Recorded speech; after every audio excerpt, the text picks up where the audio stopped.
Hi friends, எல்லோரும் எப்படி இருக்கீங்க? நல்லா இருக்கீங்களா? வரலட்சுமி பூஜை வந்து நான் எப்படி பண்ணேன், மொத பண்ணியிருக்கேன். நான் எப்படி பண்ணேன், என்னென்ன பண்ணுறேன், எனக்கு என்னென்ன அதிசயம் நடந்துச்சு, அதெல்லாம் இப்போ உங்களோட ஷேர் பண்ணிக்கிறேன். ஃபஸ்ட்டு நான் இந்த நிறைய கிளிப் எடுக்க முடியல என்னால். நினச்சேன் ஃபோட்டோ வைக்கும்போதுலேருந்து எல்லாமே எடுக்கணும்னு. நானே ஒரு ஆளாக எல்லாம் பண்ணப்போ என்னால் எதுவுமே பண்ண முடியல. ஃபோட்டோ எல்லாமே வாங்கிட்டு வந்து வச்சு நான் வந்து சாயந்தரம் தான் நான் பண்ணியிருந்தேன். சில பேர் காலையில் பண்ணுவாங்கன்னு சொல்லுவாங்க. நான் வந்து சாயந்தரம் தான் பண்ணியிருந்தேன். 5 மணி 6 மணி வாக்கில் பண்ணியிருந்தேன்.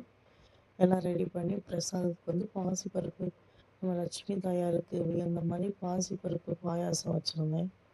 சரி வாங்க பார்ப்போம். ஃபோட்டோ வச்சு அதுக்கு தான் ஃபோட்டோ வச்சு சந்தன குங்குமம் வச்சு பன்னீரால் தொடச்சி வச்சுக்கோங்க. அப்போ கீழே வந்து நம்ம ஒரு பலகையோ ஒரு மானையோ நீங்கள் என்ன வச்சுருக்கீங்களோ அதை வச்சுட்டு அது மேலே பச்சரிசி லைட்டாக போட்டு மஞ்சள் குங்குமம் மேலே வச்சு ஃபோட்டோ, ஏன்னா பண்ணுறோம், நம்மளுக்கு வந்து எப்படி என்னன்னு தெரியாது. ஃபோட்டோ வச்சு பண்ணிக்கோன்னு ஃபோட்டோ வச்சு பண்ணியிருக்கேன். வச்சு மஞ்சள் கயிறு போட்டுக்கோங்க. மஞ்சள் கயிறு கிழங்கோட வச்சு போட்டுக்கோங்க. மித்த தாம்பூலத்தட்டு கொடுக்குறது தான் நான் இன்னொரு வீடியோ எப்படி கொடுத்துருக்கேன், நான் என்ன கொடுத்துருக்கேன், என்னென்ன சாமிக்கு வாங்கினேன்னு இன்னொரு வீடியோ காமிக்கிறேன், போட்டு விட்றேன். இப்போ பார்த்தீங்கன்னா மஞ்சள் மஞ்சள் கிழங்கு வச்சு தாலி கயிறு வச்சு போட்டுக்கோங்க. நம்ம என்ன அலங்காரத்து செயினெல்லாம் நான் போட்டிருக்கிறது எக்ஸ்ட்ரா அலங்காரப்படுத்துறது. உங்களுக்கு எப்படி எப்படிலாம் தோணுதோ அந்த மாதிரி பண்ணிக்கோங்க. நான் அன்றைக்கி வந்து என் ஹஸ்பண்டை வந்து ஒர்க்கு சாயந்தரமே வர சொல்லி கூட வச்சு ஹஸ்பண்டோட தான் பண்ணியிருந்தேன். வேறு யாருமே இல்லை. நானும் என் ஹஸ்பண்டு என் பையன் கூட அந்த டைமில் கீழே போயிருந்தான், விளாண்டுக்கிட்டு இருந்தான். நாங்கள் மட்டும்தான் இருந்து பண்ணோம். நல்லபடியாக 2 பேரும் நிம்மதியாக உட்காந்து பக்கத்தில் நல்லா பாட்டு போட்டு விட்டுக்கோங்க. வரலட்சுமி பாட்டு போட்டு விட்டுருங்க. அதாட்டு போக போக நம்ம நல்லா சாமி கும்பலாம், நிம்மதியாக இருக்கும் மனசு. நல்லபடியாக எல்லாமே கும்பிட்டு பக்கத்தில் கொடுக்க எனக்கு ஒரு தாம்பூலத்தட்டு எடுத்து வச்சுக்கிட்டேன். பக்கத்தில் கொடுக்குறவங்களாம் கொடுத்துட்டு நியர்பையில் எங்களுக்கு அங்காளம்மன் கோயில் இருக்குது. அங்கே எதுனாலுமே அந்த கோயில் எனக்கு ரொம்ப பெஸ்ட்டு.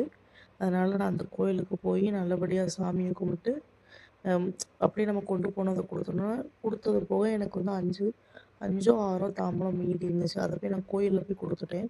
நீங்கள் பண்ணாலுமே 2 தாம்பூலம் 1 தாம்பூலமாச்சும் கோயிலில் போய் கொடுத்துருங்க, அது ரொம்ப நல்லது. அது மாதிரி நானும் மீதி வந்து கோயிலில் போய் தான் கொடுத்தேன். இங்கே வந்து ஒரு 4 5 மட்டும் கொடுத்துட்டு மொத்தம் 11 தாம்பூலம் வச்சேன். போய் அங்கே போய் கொடுக்கும்போது நான் மனசில் ஒரு அதிசயம் நடந்துச்சுன்னு சொன்னேன்ல, அதை சொல்கிறேன். போகும்போதே நினச்சேன், நல்ல வயசான சுமங்கலிகிட்ட வந்து நான் ஆசீர்வாதம் வாங்கணும். அப்படி எனக்கு யாருமே இங்கே தெரியலை அப்படின்னு நினச்சி நானாட்டு போய்கிட்டேன். கோயிலில் போய் பார்ப்போம். சாமிகிட்ட ஃபுல்லுமே நான் தான் வேண்டினேன்.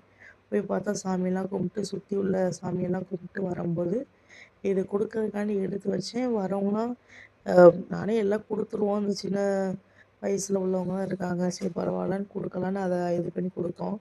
லாஸ்ட்டு பார்த்தா ஒரு வயசான ஹஸ்பண்ட் ஒய்ஃபோட, நல்லா ஒரு 60 வயசு இருக்கும், ஹஸ்பண்ட் ஒய்ஃபோட வந்திருந்தாங்க. அவங்கள்ட்ட கொடுத்து அவங்க ஆசீர்வாதம் பெற்று மனசார நினச்சது நடந்துருச்சு. அதுதான் எனக்கு பெரிய கிஃப்ட்டுன்னு நினைக்கிறேன் இதில் நடந்தது. சரி, இந்த வீடியோ உங்கள் எல்லாத்துக்கும் பிடிச்சிருந்தா லைக் பண்ணுங்கள், ஷேர் பண்ணுங்கள், கமெண்ட் பண்ணுங்கள். இதில் எனக்கு தெரிஞ்ச அளவுக்கு பண்ணுங்கள். இதில் எதுவும் மிஸ்டேக் இருந்தால் கமெண்ட் பண்ணுங்கள். நெக்ஸ்ட் டைம் அதை வந்து நான் சரி பண்ணிக்கிறேன். இதில் வேறு எதுவும் உங்களுக்கு தெரிஞ்சுக்கணும், இந்த பூஜை நீங்கள் எப்படி பண்ணீங்களா இல்லையான்னு எதுவும்